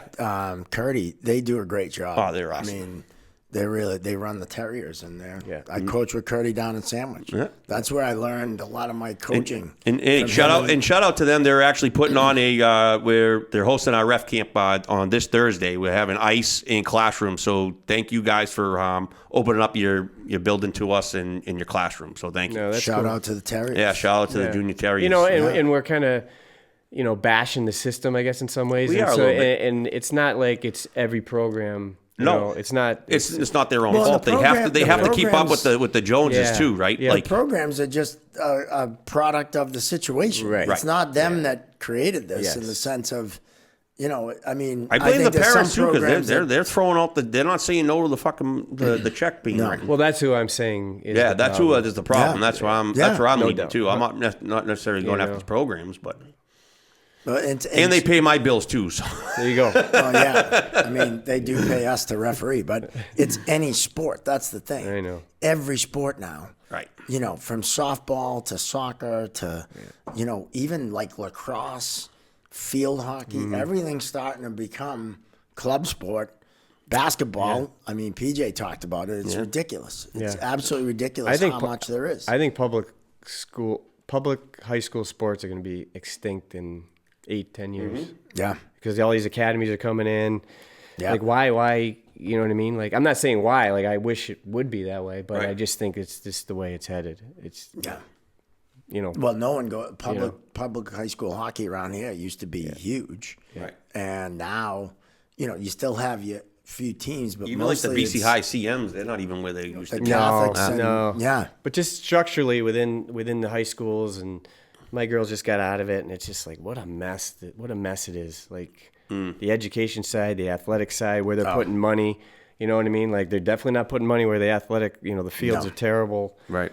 So the signs are there that they don't care. These educators and the superintendents, they could care less about athletics. Right. And that's not just in public. There's some, prep schools that I know of that they could give a shit about the sports. And it's like, that's what kind of drives you. Yeah. So Your we'll see. school in a lot of ways, I'm surprised your girls didn't play hockey. I got them on skates, but my wife was the gymnast, so they just kind of leaned that way, and Yeah. it was game over. That might, yeah. Mine Gymnastics plays or hockey hockey? and gymnastics, and she leaning hockey. There you go. You lost out. Yeah, I did. She tells her coaches she's going to be a referee, not a player. So Oh, okay. So I'm like, she's reaching high. oh yeah, I'm like She's reaching high. I'm already screwed. No, yeah. Well, at least you'll be making money. Yeah. When you drive it to the rink. Yeah. Right? And Yeah. like gymnastics too, like you mentioned, that's you're all in.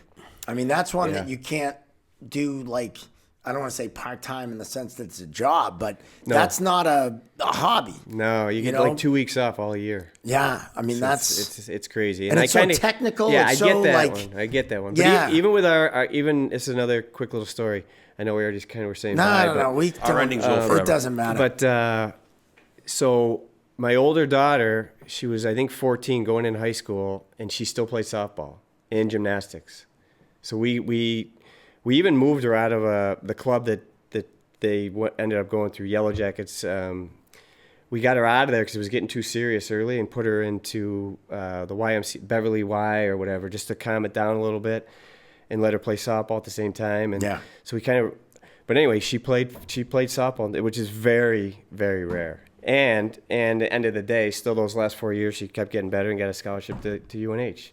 Not that we cared, awesome. Not that it was the, you know what I mean? It wasn't the end game, like whatever. You know me now as I'm telling you this. It was never about that. It's like, just keep doing it until you don't want to do it, or no one wants you to do it, or whatever.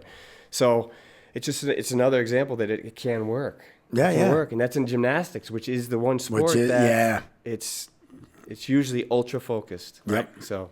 And I don't doubt that softball helped her in the gymnastics because it helps with overall athleticism. Yeah, it certainly didn't hurt. I mean, and granted, the softball, what you do physically doesn't translate to a balance beam, but hand-eye and, running and the muscles you're using change. Mm-hmm.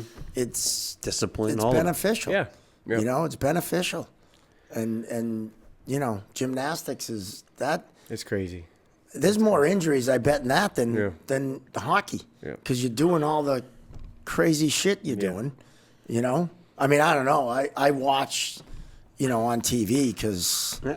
I mean, the stuff my daughter does at home, I'm like, what are you doing? I'm like, Jesus Christ. Yeah. Like, did you have to buy all this stuff? Oh, yeah, we got all the crap, apparatus, Yep. The little beam, then you get the bar thing. Yeah, we actually just threw that out because we put it outside and the bar rotted and everything else. I was She's too old for it anyways. Yeah, I think she is too old for that now anyway, but yeah, we literally just threw that out, yeah. Well, anything's better than your kids being into dance. Yes, me and my wife made a pact, no dance. Good pact. That's dancing is... Forget it. Yeah, those recitals when they're 6. And I've been to my nieces. My niece, I guess the one does it more. She still does it. So I've been to them, and it's impressive what they do. Oh yeah, but it's fucking painful. It's like a dog. It's kind of like a dog, like you can borrow, watch a dog and give it back. To go watch a couple routines over a 5-hour period, which is still crazy, but at least you're not doing it every day. And oh my God, forget it. And that's not, you know what? It's not anything against dance. No, they're I'm talented. not saying that it's unreal. It's athletic. I mean, I always say cheerleading's a sport. If I had to do it over in college, I would have been a cheerleader, not a hockey player. Would you be one of those male cheerleaders? I would have. Yeah. I would have been a male cheerleader. Moved to Minnesota. I'm serious. Right. I saw that guy. Yes. I wouldn't have been him. Never once. Well, you said. You would have definitely had spandex, the shirt, the pants. I would have worn spandex, but never once in hockey, as we all can attest, did you get to lift a hot girl up by her ass? No. Never. If you're a male cheerleader, and you can pretend to be like the guy in Minnesota, you go in the locker room, maybe you see a little more. Yeah. You know what I mean? You increase your odds is what you're saying. That's what I'm saying. Right. Why limit yourself? Fine. That's fair. Fair enough. But I would have been. If I'd done it over, I would have been a male cheerleader, I'm telling you. But going back to dance. They are talented, yeah. All right? You bake. Shut the fuck up. No, I'm kidding. I'm kidding. I forgot about that already. I like a good scone. What's your specialty anyway? Damn it. What's your specialty? I forgot I'm talking to a comedian. I'm probably going to see you again. Is it brownies? Is it cookies? What is it? I think it was called Apple Brown Betty. Apple? Yeah. Which we can't say anymore, but anyway, it was like Apple Crisp. You got to say it like Apple Crisp. Okay, yeah. Why can't you say Apple Brown Betty? Well, because you can't. Because it has the word brown Well, in you it? can, but it doesn't matter. But anyway, they took it away from us. But anyways, that All was right. the original back in 1991, 1990. It was Apple Brown Betty. And it's like an Apple Crisp? Yeah, it's like an Apple Crisp. My And wife makes a good I would apple make it crisp. for my hockey coaches and stuff. I can't even believe my friends let me get away with it. How did you play college hockey? If it's a good dessert, no one really complains about it. No one's saying anything. No one's saying anything.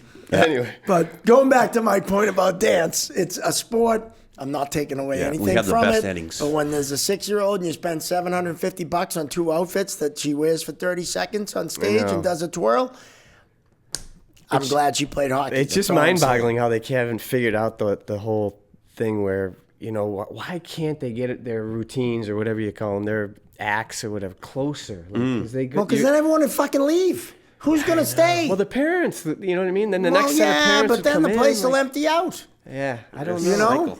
There has to be a better way than going at 1 o'clock and then your next time you're on is like 3:30. Like, No, I know. I've sat through it. yeah, it's brutal. It's brutal. Yeah, I got to do something. But then you're like, I suppose it's because the older kids, and some of those kids are so talented. And, I remember watching the older kids, and you're like, Yeah. wow. No, that's what she can do. Like, Yeah. eventually do. Like, it's impressive. Yeah, right.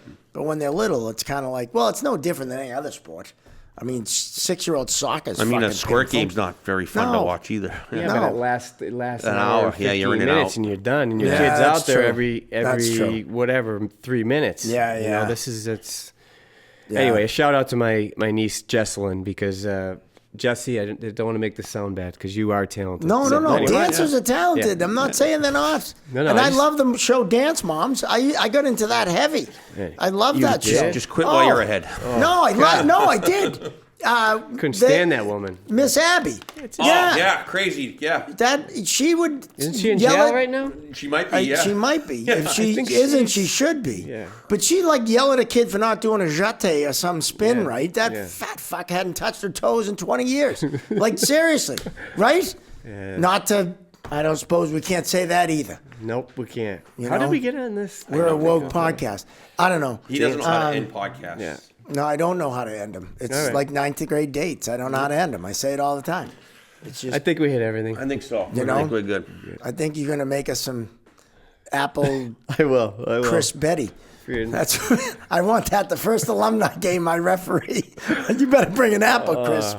And I'm not even a huge fan, but I just Oh, want to I see. love a good apple crisp. you It's know? apple crisp season too, by the way. It's coming. Yeah. So Well, you good. got to go apple picking. Apple picking, in the yeah. fall, and most times the missus wants you to go on Sunday at 1 because there's nothing going on then, Yeah. No football, nothing. right? No. No. So That was always fun coming back from like a road trip on Sunday, and you're like, "What are we doing today?" I'm like, "What the fuck?" apple picking. Yeah. It's what we do. Yeah. Right. It's what we do. Oh, you go to the pumpkin patch. Yeah.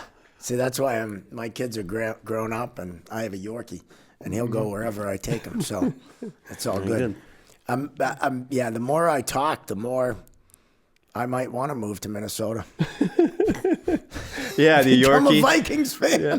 Little Yorkie, masculine dog. Yeah. Hey, you have to have some BDEs. Very, this thing's very masculine. You got to have BDE to have the dog I have. That's all I'm saying. All right? All I'm saying. I had a puggle one time, a little puggle thing. There you go. Which it's not very. It's but not the worst. Yeah. But it's not the worst, but not the best. Right. I walked by a construction crew one time down the street. I'm walking the dog, and the one guy chirped me. Really? Yeah, chirped me. Said something like "nice dog" or something Yeah. like that. And I was like, did he just really say that? I know he did, but I kept moving. I kept my cool. I waited till they left, and I don't know why I tell these stories, but anyway, the dog did a number 2, and I got the number 2, and I went back at night when they were gone, and went into that. They had like a big thing of big yellow water cooler thing. I may or may not have put the number 2 in the water cooler. That's awesome. I mean, don't chirp me. No. Yeah, hey, don't chirp. The poor dog. No, you don't chirp a little dog. Anyway. And you're walking by like, I played in the NHL. You realize that? Like, that's what I would have yelled. I would I never. played in the fucking NHL. Chirp me now. My little dog. I think at that time I was home in the summer from Detroit. Yeah. Like, you played it's with like, really? Datsuk. Really? Like, really? You're going to chirp Some me? tough fighters in Detroit. Yeah. Guys. Yeah, that guy Prober, he was pretty good. Did you ever play with him? No, Or he he was before your gone. Yeah, time? he was so, Yeah. Darren McCarty was there. He was Oh, McCarty, yeah. he was the main guy at Yeah. that time. Were you there when the whole Avalanche Detroit thing No, happened? that was before. Okay. That was before. That was the best when McCarty beat the bag out of Lemieux. Yeah. Yeah. That was, and Lemieux turtled like he always did. Did you watch that one? The Netflix or the Oh, Yes, that yeah. was Pretty sick. good, huh? Really That was good. awesome. They did a good That job was a with really good job. that yeah. And Draper at the end. Yeah. He's like, what do they say? Are you going to ever apologize or talk to him? He's like, Yeah. no, I don't think No. so. Yeah. No. Nope, not going to do Great it. ending to Oh. that. Great ending. good. Well, we'll end it there then. Yeah. So, Mark Mowers, thanks for coming on. Yes, thank you. Thanks We for having appreciate me. it. We'll see you at a Bruins alumni event or a Warrior for Life event. Yeah, and I'm you'll- hoping to get out on the ice this year and rough one of them. Oh, yeah, Yeah, good. we got to get you Try to out get there out there, Yeah. and get you going. Great crew. You know? We had a great crew, and you'd be a good addition. Right on. Oh yeah, you'd fit right in. You know. I know how to drop some pucks. Yeah. And Make sure the Bruins win. That's all. that's all. You give all a you need. penalty shot here or there. It's simple. Yeah. I did all right last year. Yeah, you did. You know. The blue Did line's okay. the size of this table, so play on. There you go. Yeah, that's what you do. Yeah. And I'm excited to have some apple crisp. So that'll be good. All right, Mark Mowers, baking extraordinaire, former NHL player, and ambassador for the Warrior for Life Fund, has been our guest today on Chirping Zebras, episode 78. Amazing. Getting there. Yeah, we're getting there. We're getting there. But thanks, Mark. Seriously. Thank you very You've been much. Awesome. A lot of fun. Anytime. Want to remind you to like and subscribe on YouTube. Smash it. That like and subscribe button.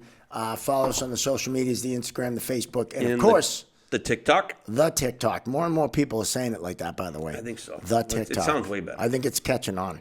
I really want to think it is. Want to thank AOA Studios here in Beverly for doing such a great job hosting us here and doing all the editing and behind the scenes stuff that needs to go into this. I also want to thank our sponsor, the Referees Crease, your one-stop shop for all your refereeing needs. For Gino Bender Jr., for Mark Mowers, I'm Mark Riley saying so long from episode 78. We'll see you next time right here on the Chirping Zebras.